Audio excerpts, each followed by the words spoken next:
Good afternoon, and welcome. Welcome to the Orkney International Science Festival and Foraging Fortnight online. My name's Wendy Barry, and it's a pleasure to host this session from our home in Fife.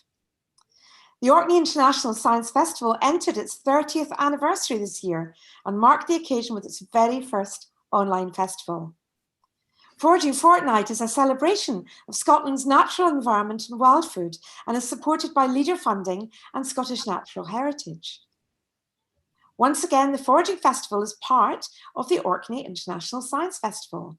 And this year, we're delighted to bring Foraging Fortnight directly to you wherever you are in the world at this very moment. And I'm joined here today by Rox Madeira. Whereabouts are you, Rox? I'm in Aberfoyle, just on the edge of the Trossachs. Lovely. Well, Rox is the owner of Trossachs Wild Apothecary, offering online courses and in-person workshops on food and herbs. She is a medicinal herbal student, nutritional therapist, forager, yoga teacher, and director of the social enterprise Hub G63. She is currently developing a medicinal garden component of the Hub G63 food garden to encourage health sovereignty, and regularly hosts a podcast on her website. So we've had a wonderful opportunity, Rox, to unwind amongst those trees and woodland and to hear some of your stories. So we'd like to hear some more now. And if people have some questions they'd like to pose to Rox, please do so. Now, Rox, I visited you in your home, and it's a gorgeous part of the world. It's so rural, and yet actually you've got great amenities as well. And you forage within your garden and out in the scenery, is that correct? Yeah. We've got kind of quite a wild garden. So we've got some bits that we've planted herbs and vegetables in, but then lots of it is really wild. And then we're surrounded by woodlands. So there's loads of things that we can forage near us. We've got all sorts of stuff, quite a lot of wet plants like meadowsweet. And then we've also got lots of trees and bushes, things like hawthorns and rose hips and rowans. Lovely. What do you do with your rose hips? We make soup.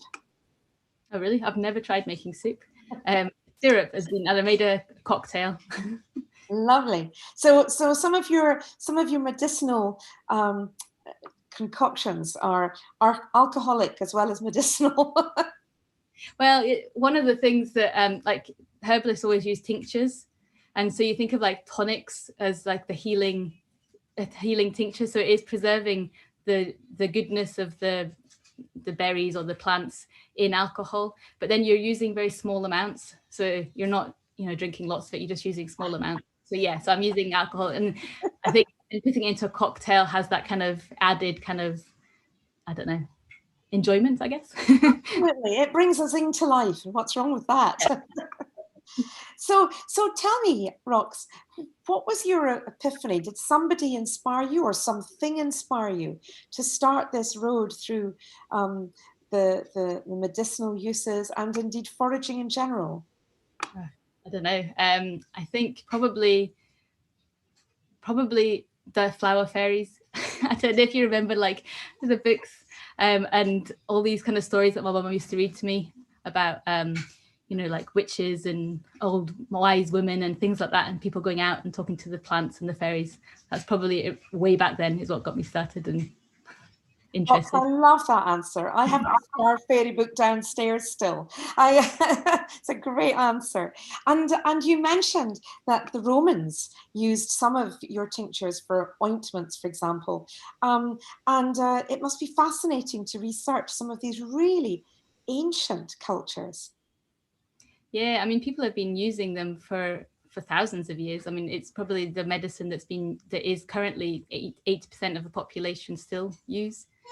So I think a lot of people nowadays we kind of poo-poo it because we have all this modern medicine, but it's still used, it's still utilized, it still has its place, I think. Yes. Well, I used to have nosebleeds as a child, so I wish I'd known about yarrow.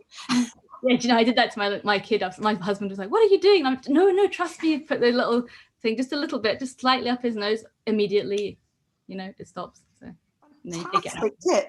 If nobody gets anything else from this afternoon, that is a gem to take away. It really is. It was a super video. I really enjoyed it. And the elders, of course, the berries are coming along now. And so much. And you said it was an antioxidant as well. And we have a question. Somebody asked, how much of the elderberry vitamins will survive the cooking process? You're always going to lose some of the vitamins and minerals whenever you cook anything. But in some of the vitamins do improve on cooking. I don't know exactly which ones in the elderberry they would be. The elderberry, though, you have to cook it because of the toxicity in the seeds, so that it needs to get cooked before you can process it in your body. But the elderberry is one of the plants that has been really widely studied. So that's one that there's a lot of research on for its antiviral properties. I can hear one of the little alchemists. Is he or she okay? In the background. So far, so good. We have a question about the nettles. I don't actually quite grip the question. Not dock and leaves for nettle stings then. But okay, I think that's probably because I said that you can use plantain leaves. Yes. And the dock leaves, yes, but it's if you go right into the center of the dock leaf, you'll find like a really new tiny shoot that's coming up. And it's the brand new shoots that if you take that out and you take off the top layer of the shoot, you'll see that it's got this kind of gel substance. And so if you use that new shoot from the dock leaf onto your nettle sting, that's going to help heal it immediately, because it's almost like British aloe vera. So rather than big old dock leaves that you're picking. And if you don't have that, then plantain, as I said, is the other version. And then that's that kind of the sort of spit poultice where you're putting it in your mouth, chewing it to get out the juices, and then you can rub it onto your leaf. So you can use either onto your leaf, onto your sting. So you can use either. Wow, this is fascinating. And this program is recorded, by the way. So if you're telling all your friends, you can log on to the Orkney Science channel and hear it all again if you missed bits. The next question is, can nettle seeds be eaten raw? You can eat them raw, yes. We've picked them off the nettle. They don't tend to have the sting, but you might get stung as you're picking them. But yeah, you can eat them raw, and you can. Some people say that some of the omega-3 oils are actually lost when you dry them, and so some people actually say you shouldn't process them, you should just take them raw, and then other people say the opposite. So it's kind of, yeah, I don't know. Out for debate. Yeah. We've got some super questions coming in here, Rox. So I'm multitasking. And the next one is about food sovereignty. I wonder if you'd like to comment on what you feel, what you mean. I know I use the word quite often when I'm speaking about producers as opposed to wild foods. So I'd be really interested to hear what your view is on food sovereignty in the context of your video. Yeah, I think it's just the fact that having that if you know the plants that are out there on your doorstep, you know you've always got access to food, so you can always go out and pick food. And it's one of those things that you don't have to then worry if we're in times of scarcity. Like, for example, during the wars, that's when people tended to go out and do a lot more foraging. And at this time, I think we've found that as everybody's been shut down and locked in, that there's been a lot of disruption to the food systems, and so there's been an increase in local foods. But then I think there's also been a big increase of people growing their own foods and going out and learning how to forage, because we realize that we need that connection to nature, and we want to have that that ownership and that sovereignty and that control over the food that it can have, that there's around us.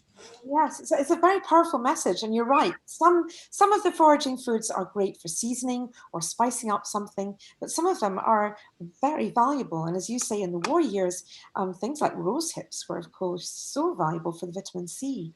So yeah, we're always talking about superfoods, and everybody's always trying to get superfoods that have come from miles away, and they're flown in using loads of CO2 and carbon dioxide or whatever. And but there's all this food on our doorstep that we think of as weeds. We spend all this time putting weed killer onto our lawns, onto killing off our dandelions, when we could actually just eat them. And rather than wasting all that energy and wasting all the resources, we could just and they've got a lot more nutrients than like even kale, that's supposed to be one of the high superfoods. No, you're absolutely right, and no planes involved. I love that. Do you have a favorite? A favorite? Don't know. I think I hate getting asked that question, but a certain very nice person has written it on the feed here. I think elder, actually, because of the fact that there's a lot of uses for it. You can use the flowers and then you can use the berries, and I just really like the taste of it. And I know that my kids really like it as well, so it's an easy one to use for them. Yes, I think you're right. There's so much going for it. It's lovely. On the subject of elder, I've got a wee question myself. I make berry leathers with the brambles, but I haven't with the elder. Would it work with the elder? Have you tried it? I haven't. I'm going to say that I haven't. I'm sure it would though, because if you just cooked it the same way and then just pressed it, it would work. I'm sure. Yes, I like doing the berry leathers. So I've got a bundle of brambles in the house today. We have another question. Do herbal medicines using wild plants have any side effects like pharmaceutical drugs? I think you need to be careful with any medicine, any food that you're taking. So anybody can have a reaction to anything. That's true. Anything at all. Some herbal medicines will interact with some other medications that you're taking. So things like warfarin. If you're on warfarin, you've got to be very careful with things like taking a lot of greens.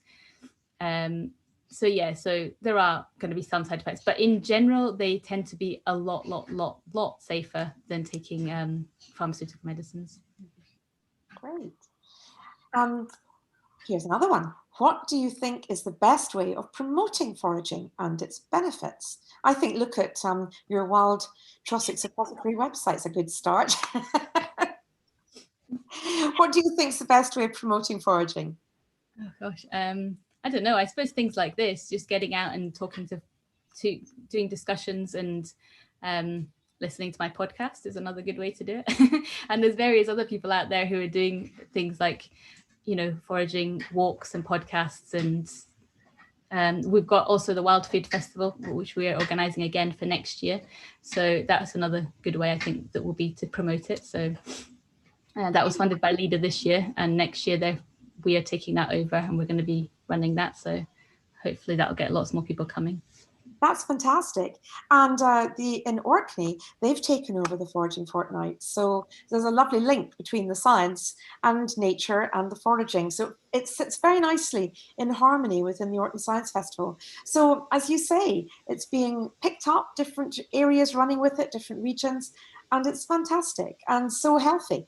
So healthy. And it's very healthy for our well-being. We've been talking a lot about foods and the value of the nutrition and the medical nature, but also our well-being is very important, isn't it? Going out into nature. Yeah, I think that's really important. I think everybody's finding out, or the research is coming out a lot, that we're missing that connection with nature. I mean, there's a big thing about forest bathing, with all the research tends to be in Japan at the moment, but it's becoming a bigger thing over here. And I think, sorry, distracted by the kids. It's just, it's another way, foraging is just like another way to get into mindfulness, I think. So, there's various different ways you can get into mindfulness, and there's a lot of research about why you should do mindfulness, switching from the parasympathetic, from the sympathetic getting into the parasympathetic and just calming down your nervous system. And I think foraging is another way to do that, because you have to focus, you have to be in the moment, because at any time that you're not in the moment, you might pick something that isn't edible, so you have to be there. Mm-hmm. It also means that you're kind of focusing on the small, but you're also focusing on the wider as well. Mm-hmm. So you're taking into account everything that's around you, because you're paying attention to how much of each of the plants are there and not taking too much. So I think all that kind of concentration, that focus, that mindfulness is very important. But then also just being out, doing the exercising, walking, and also just breathing in the air from the plants. I think, I can't remember exactly the chemical, but there's the chemical that the trees, like the pine trees, emit, that really helps with healing and I think there was some research and some hospitals in, I think it was Scandinavia, that they've put out some of their wards actually in the forests, because they found that people who were in the forest actually healed better than the people that were just sitting in the hospital. And that's like an old remedy that they used to do, where they used to put people out, in the sunshine, in nature, send them to the beach, to get that. And I think that's something that we're missing. No, that's absolutely right. And you're encouraging children to start foraging too. Now that's something that not everybody thinks of, but you have your Little Alchemists Club, and you're really encouraging families to engage. And would you say and of course you're making a difference, but are you picking up quite a lot of local interest, or are you still on an education class with the Trossachs? Do people tend to come from further away, or are they coming locally to you? Yeah, I mean, we were doing classes before all the COVID happened. Yes, and people were coming probably Glasgow, I guess, probably, so what's that, about an hour away? Yes. Now, the Little Alchemists, I've developed the course, it's online, so people can come in online, so from anywhere they can do it. And I know for some people, there's always a worry about, kids, should you take kids out foraging? But I think I think it's something that we've always done. Kids always follow you, and they always copy what their parents are doing, which is why I think it's important to do it as a family, because I think it's good for families to learn together. And then we're learning, and then the kids see, oh, this is really good, so we can learn. And so that's what I encourage people to do in the Little Alchemist Club. I've actually opened it up, so it's also now for adults as well, so adults and kids can learn. But as part of the Little Alchemist course that I do, is we've got like stories, like each plant has a story. So it's along the lines of the fairies again. So each plant has its little fairy who talks about it, and then we've got board games. We've got what else? We've got Spot the Difference.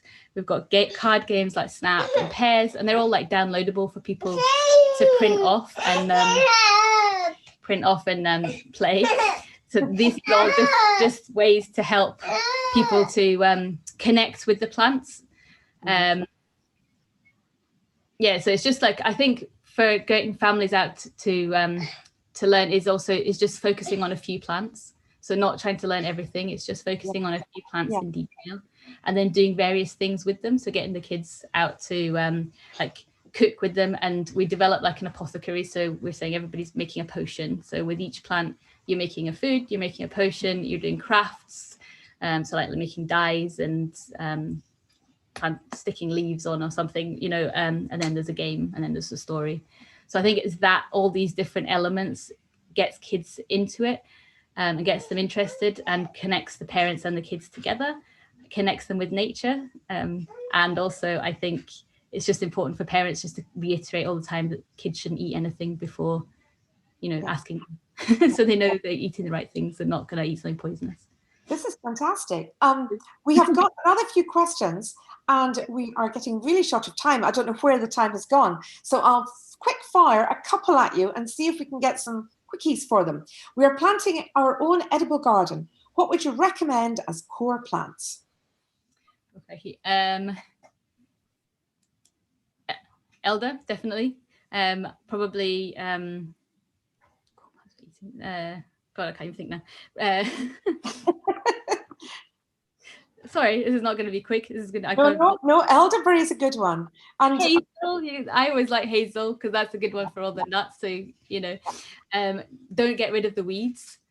Put in things like dandelions. Leave the dandelions. Leave the nettles in patches. Put in berries. I like berries. Put in lots of berries, raspberries, gooseberries. But then also put in your herbs in between. So like calendula. It will help to like keep away pests from the other plants. So, like maybe thinking of like forest gardens, so you're planting in layers. I think that works best because sounds fantastic. And one last question here, and then I've got brownie points for getting to the end of the list here. The yarrow. Can it be dried and then used to reduce bleeding, or does it have to be fresh? He's thinking of popping it in his first aid kit. Yeah, so I think you can. I haven't personally tried it, but I think you can dry it and actually powder it, and then you can use it like a styptic, so that way. But you tend to find yarrow all over the place, and yes, it is definitely one to put in your first aid kits. So, and definitely want to know when you're on your walks, because it's one that you can use as a wind wash as well. Goodness. Well, this has been absolutely fascinating, and the Trossachs in Forth Valley are very lucky to have you. So there's such lovely nature roundabout there. It really is a beautiful part, and it was one of the areas that specifically was taking part in Foraging Fortnight this year, but of course foraging can be done across Scotland. You need to know your nice clean places and keep away from where you know the dogs have regularly been, or know there's a lot of litter. You know, a lay-by is not a good plan, but you've got just lovely nature in the Trossachs, lovely clean nature. Wouldn't you agree? Yes, definitely. And I think we're very lucky that we have the right to roam and go out and pick things. Yes, I agree. Well, that was really fascinating. And I'd really like to thank you very much, and your youngsters, for being so good. You've done brilliantly. Our next talk will be later this afternoon. Join us to hear Billy Stewart and friends discussing Do You Really Want to Work on the Land, Dad? This talk is a feast of music, memories, and discussion. We also have from the old ancient orchards of Lanarkshire on the Carmichael estate. We've got a lovely little video short from them on the Orkney Science Festival YouTube channel. And if you're enjoying the festival, please do like us on our Facebook page, follow us on YouTube. And indeed, the Orkney International Science Festival channel is where you will find all the talks that have been going on for the previous 2 weeks, captured for you to just enjoy and dip in and watch in your leisure. So we really hope you enjoy this library of the Orkney Science Festival, Foraging Fortnight, and indeed also the Orkney Aviation Festival talks. So it's been an absolute pleasure to be here.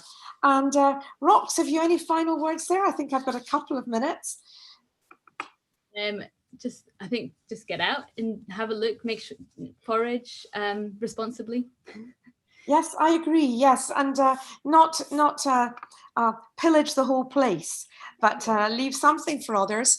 But that's what we do all the time. Not pulling things out by their roots, cutting them so that the roots are still there for another year. And of course, we've still got another couple of months of foraging before any hint of winter. So what will you be out there foraging next week? Oh, I still haven't picked the elderberries. We're just waiting for them to come into season. So that's I'm just going on about elderberries. But yeah, I still need to go and pick them. And then the hazelnuts, they're coming in as well. We had a hazelnut bush, and I was out there picking them. And this was not actually in Fife. And a red squirrel came. I say that because we've only got greys here. And he literally searched that bush in a forlorn fashion. And I felt so guilty. I went out and put the bowl on the wall, gave him back his hazelnuts.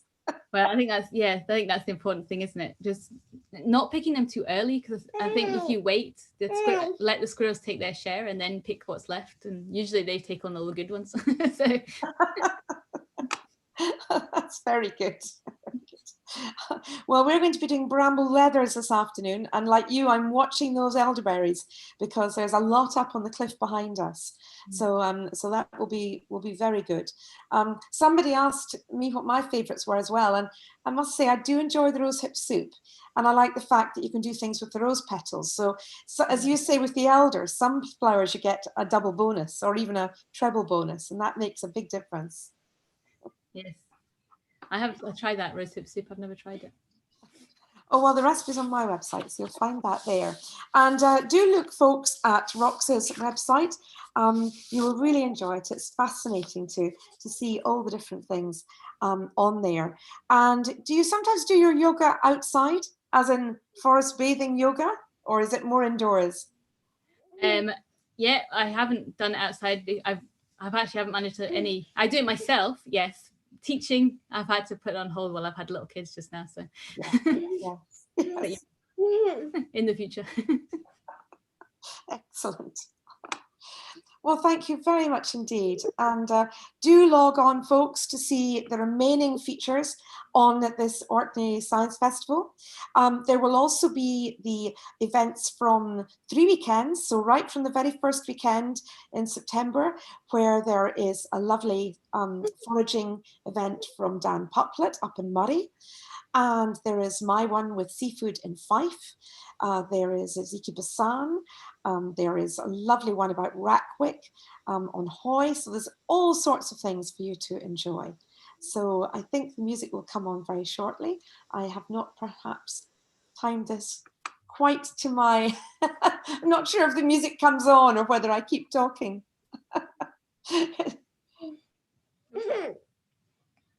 Thank you, everybody.